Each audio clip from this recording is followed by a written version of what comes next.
అందరికీ నమస్కారం. ఈ వీడియోలో అరుణాచల గిరి ప్రదక్షిణతో పాటు కొండపైకి వెళ్ళటానికి డీటెయిల్స్ అన్నీ క్లియర్గా చెప్తాను. వీడియో ఎండ్ దాకా అయితే చూసేయండి. బెంగళూరు నుంచి అండ్ మన తెలుగు స్టేట్స్ నుంచి అరుణాచలం వెళ్ళటానికి ట్రావెల్ డీటెయిల్స్ డిస్క్రిప్షన్ బాక్స్లో ఇస్తాను, చెక్ చేయండి. ఇప్పుడు మనం అరుణాచలం స్టోరీ తెలుసుకుందాం. అరుణ అంటే ఎర్రని, అచలం అంటే కొండ, ఎర్రని కొండ అని అర్థం. అరుణ అంటే పాపాలను తొలగించేది, కేవలం నామస్మరణ చేతనే ముక్తిని ఇవ్వగల గొప్ప క్షేత్రం. ఎన్నో జన్మల పుణ్యం ఉంటే కానీ అరుణాచలం పేరు కూడా తలవలేమని అరుణాచల స్థల పురాణం చెప్తుంది. అరుణాచలం శివుని ఆజ్ఞతో విశ్వకర్మ చేత నిర్మించబడింది.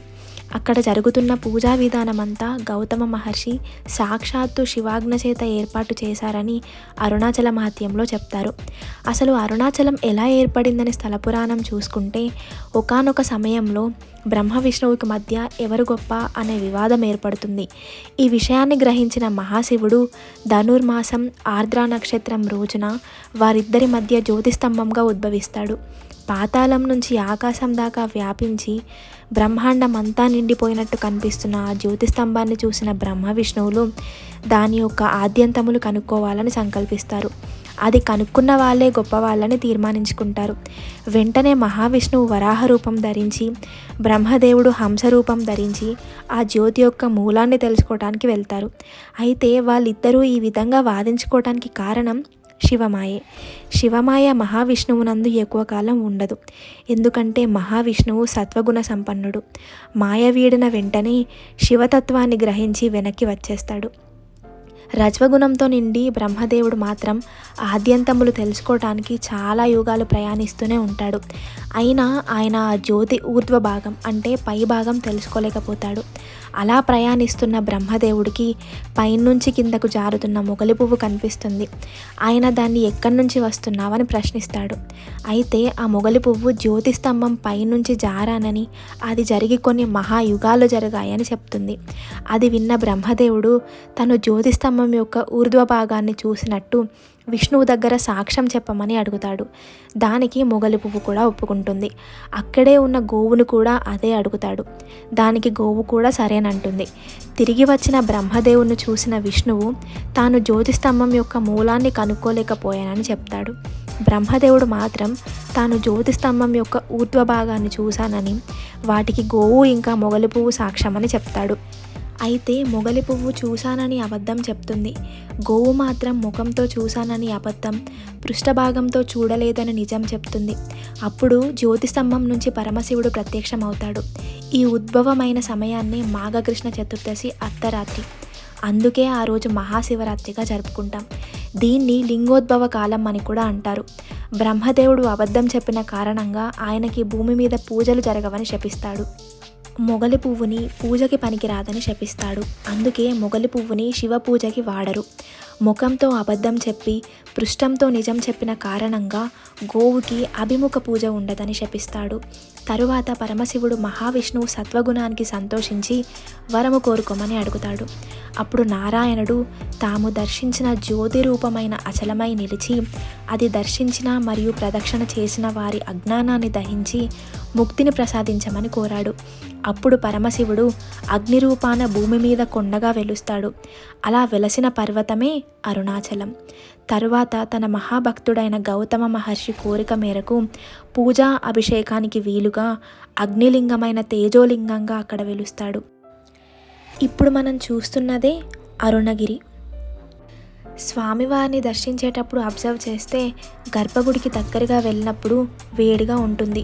అది తేజోలింగం నుంచి వచ్చే జ్ఞానాగ్ని. అది మన అజ్ఞానాన్ని దహించి జ్ఞానాన్ని ప్రసాదిస్తుంది అని చెప్తారు. స్వామివారి దర్శనం అయ్యాక అమ్మవారి దర్శనం కూడా చేసుకొని బయటికైతే వచ్చేసాం.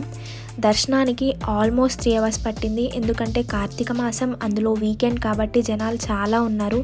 టెంపుల్ టైమింగ్స్ నేను డిస్క్రిప్షన్లో ఇస్తాను, చెక్ చేయండి. చాలామందికి డౌట్ ఉంటుంది, గిరి ప్రదక్షిణ చేసుకొని దర్శనం చేసుకోవచ్చా, లేకపోతే దర్శనం అయ్యాక గిరి ప్రదక్షిణ చేసుకోవచ్చా అని. ఎలా చేసినా ఏం కాదు, దానికి సర్టెన్ రూల్స్ అంటూ ఏం లేవు, మన వీలు బట్టి చేసుకోవచ్చు. గిరి ప్రదక్షిణ ఇంకా దర్శనం అవ్వంగానే వెళ్ళిపోతారు. చాలామందికి తెలియని విషయం ఏంటంటే మనం కొండపై కూడా వెళ్ళొచ్చు. ఈరోజు మనం కొండపైకి అయితే వెళ్ళబోతున్నాం. దానికి దారి రమణ మహర్షి ఆశ్రమం నుంచి అయితే ఉంటుంది. ఆశ్రమం లోపల స్ట్రెయిట్గా వెళ్ళి లెఫ్ట్లో 4 యానిమల్ సమాధులు అయితే కనిపిస్తాయి. దాని వెనకాల కొండపైకి వెళ్ళటానికి దారుంటుంది. Gate open timings 5 AM to 12 PM, మళ్ళీ 2 PM to 5:30 PM. పైన మెయిన్గా చూడాల్సినవి స్కందాశ్రమం ఇంకా విరూపాక్ష కేవ్. వాటి టైమింగ్స్ 8:30 AM to 4:30 PM. ఈ ట్రెక్ 1.4 km అయితే ఉంటుంది.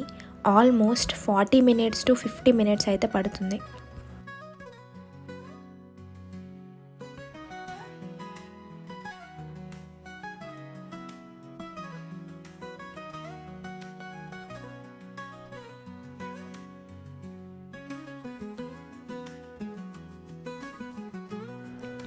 అలా ఒక 1 కిలోమీటర్ నడిచాక ఈ వ్యూ పాయింట్ అయితే రీచ్ అయిపోతాం.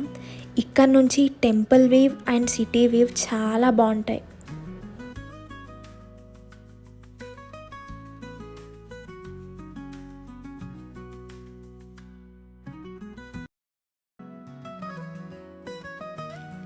ఇంకో 400 meters నడిస్తే స్కందాశ్రమం అయితే కనిపిస్తుంది.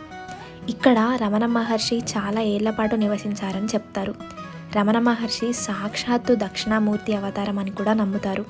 ఇక్కడ చాలామంది మెడిటేషన్ చేయడానికే వస్తారు.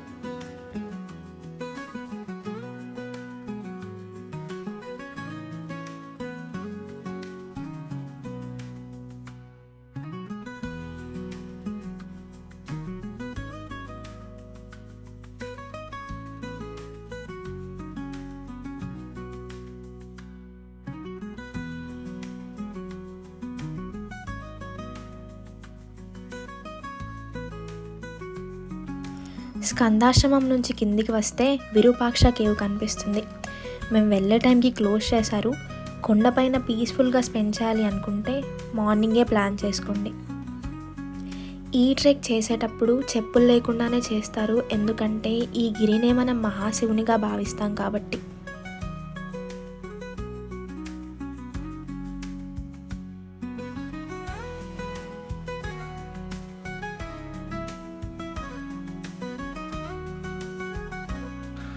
కాసేపు వ్యూ పాయింట్ దగ్గర టైం స్పెండ్ చేసి కిందకైతే రిటర్న్ అయిపోయాం.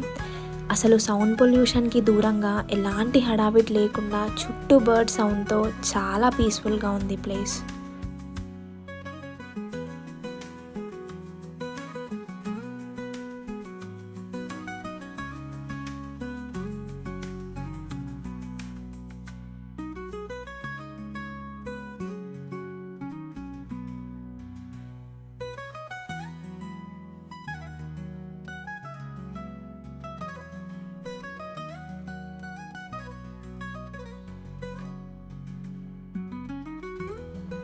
ఈ కపుల్ని చూడండి, ఈ ఏజ్లో కూడా ఇబ్బంది పడుతూ ట్రెక్ చేశారు. దగ్గరికి వెళ్ళి you both are so inspiring అని చెప్దాం అనుకున్నాను, కానీ మొహమాటం కదా చెప్పలేకపోయా. గిరి ప్రదక్షిణ చేసేవాళ్ళు ఇక్కడ కర్పూరం వెలిగించి స్టార్ట్ అవుతారు. గిరి ప్రదక్షిణ స్టార్ట్ చేశాక ఫస్ట్ మనం దర్శించేది ఇంద్రలింగం. అష్టలింగాల గురించి అయితే నేను ఈ వీడియోలో కంప్లీట్గా చెప్పట్లేదు, ఎందుకంటే వీడియో లెంత్ ఎక్కువగా అయిపోతుంది.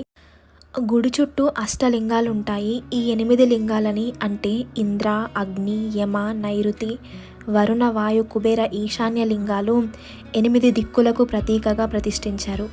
ఈ అష్టలింగాలని దర్శించనిదే అరుణాచల గిరి ప్రదక్షిణ కంప్లీట్ కాదు. అష్టలింగాలతో పాటు గిరి చుట్టూ చాలా టెంపుల్స్ ఉంటాయి. అష్టలింగాలతో పాటు సూర్యలింగం ఇంకా చంద్రలింగం కూడా ఉంటాయి. వాటిని అష్టలింగాల కింద కన్సిడర్ చేయరు, ఎందుకంటే అష్టలింగాలు 8 దిక్కులకు ప్రతీకగా ప్రతిష్ఠించారు.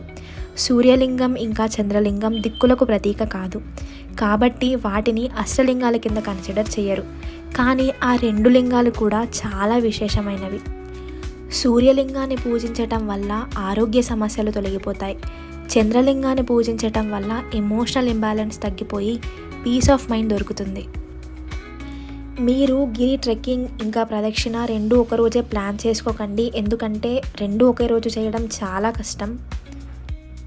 అసలు అరుణాచలంలో గిరి ప్రదక్షిణకు ఎందుకింత ప్రాధాన్యత అంటే, మనం మొదట చెప్పుకున్న స్థల పురాణం ప్రకారం పరమశివుడు మొదట ఇక్కడ గిరిగానే వెలుస్తాడు.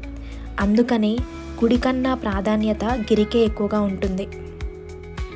ఇక్కడ గిరి ప్రదక్షిణ చేస్తే సాక్షాత్తు పరమశివుడికే ప్రదక్షిణ చేసినట్టు నమ్ముతారు. ఈ ప్రదక్షిణకు సైంటిఫిక్ రీజన్ కూడా ఉంది. కొండ మీద ఉన్న మహా ఔషధాలు మన హెల్త్కి చాలా మంచివని చెప్తారు. ఈ ప్రదక్షిణ మొత్తం 14 కిలోమీటర్స్ ఉంటుంది. దీన్ని చెప్పులు లేకుండానే చేయాలి. ఆల్మోస్ట్ 5 to 6 hours అయితే పడుతుంది.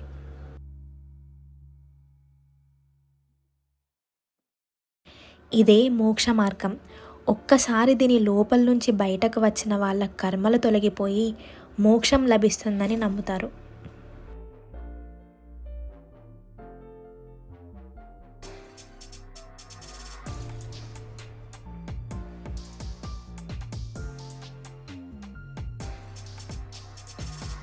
ఇంతటితో మన అరుణాచల యాత్ర కంప్లీట్ అయిపోయింది. ఈ వీడియో ఎలా అనిపించిందో కామెంట్ బాక్స్లో చెప్పడం అస్సలు మర్చిపోతూ, అండ్ నచ్చితే ఏం చేయాలో మీ అందరికీ బాగా తెలుసు. నెక్స్ట్ వీడియోలో మళ్ళీ కలుసుకుందాం. Thank you so much for watching.